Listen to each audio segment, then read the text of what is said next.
I don't want to motivate you. I don't want to just inspire you. I want to empower you. So we've been talking about what do beasts do? I don't want to just look like a beast. I don't want to talk like a beast. I want to have beast paraphernalia. I want to be a beast. I want to be in beast mode. I want to do what beasts do. And so I told him yesterday was the weirdest thing. I was reading the story about the lion and gazelle, just like you. I was reading the study. I was reading and I was studying. I would read it over again. I would study. I was examining. I would pull back and I would digest the story. I'm going over the story over and over and over and over. And I'm looking for that thing. I'm looking what makes a lion a lion. I'm looking because if I can find out what makes a lion, I can help you turn that switch on. Because we all have it. That switch is in all of us. It's in a high school dropout. That switch is in someone who was homeless and ate out of trash. That switch exists in all of us. And I knew if I could turn the switch on, and if I could teach you how to turn that switch on.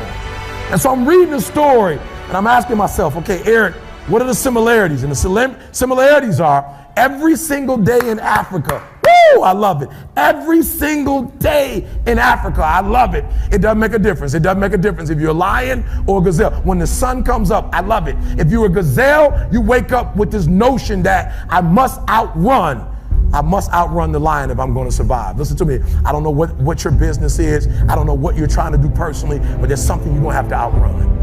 Every single day when you wake up, something you're gonna have to run. For some of you, it's alcohol. For some of you, it's other substances. For some of you, it's depression. For some of you, it's your past. For some of you, it's procrastination. For some of you, your inability to stick with something, to start and finish. For some of you, you can't execute. I don't know what it is, but every single day, like that gazelle, you're gonna wake up and boom, you're gonna have to run from something. That's something you're gonna have to get away from to survive. And that's all the gazelle is doing. He's running from the lion because he's trying to survive.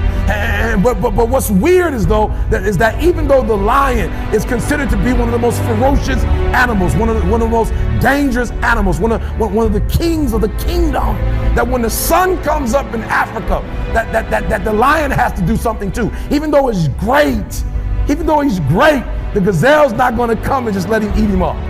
He's going to have to chase that gazelle down.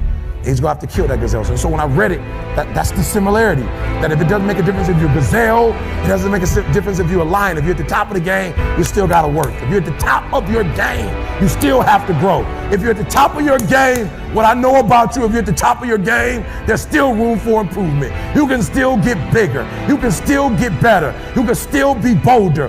If you are still alive, there's still room for growth. There's still room to grow and be better. And so it says it doesn't make a difference in the safari. In Africa, it does not make a difference when the sun comes up. Boom! You better get to running. And so I studied. I said, what's the difference? What's the difference? And I noticed that the gazelle is running. And I asked myself, what's the difference? And I got it. The gazelle is running. The gazelle is afraid. The gazelle understands that if it does not stop running, or if it stopped running, it's going to die. But I watched it long enough and I saw the gazelle stop and I said, ooh, I get it. It's not being chased. It's not being pushed. It's not being prodded. Some of us in this room, if we don't have a reward, you're not self-motivated. You're not self-regulated. You don't have that thing inside of you that pushes you. That alarm clock still has to get you up. Why? Because your passion is not waking you up. Your passion is not getting you up. And so I saw it. I said, ooh, the lion does not need to be pushed. The lion does not need anything external. That thing that it needs is inside. And so every single day, the lion wakes up and he runs and chases the gazelle. Why? Because he realizes that if he is to survive, if his kids are to survive, he must eat. And so you got to do me a huge favor. You got to do me a huge favor.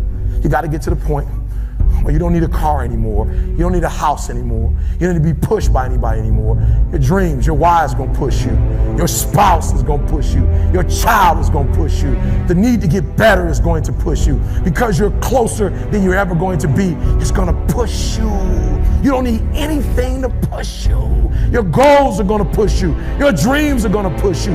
The opportunity of a lifetime that happens in this particular time frame is going to push you. It's going to drive you. It's going to make you better. So do me a favor as I leave. You can't be average anymore, 70%. You can't do it. You can't do it and have what you want. You can't give me 70 and be what you want. You can't give me 70 and do what you want. You can't be average anymore. You can't be good anymore. 80%. You can't be good anymore. 80% and have what you want. You can't be good at something and have everything you dreamed of. To make your dreams become real. To no longer dream them but walk in them. You can't. 90%. You can be good. You can be good. You can be great. But you still won't get it all. I'm telling you. But when you become phenomenal, there's nothing you can't have, nothing you can't do, nothing you can't be. And I believe that you're in this room right now. I believe that we're in the same space right now. I believe we're all in this place together. Listen to me. I believe that we're all in this place together because all of us hate average. None of us want to be good. And for those of us who've reached greatness, we have a desire to push past greatness and see what phenomenal looks like.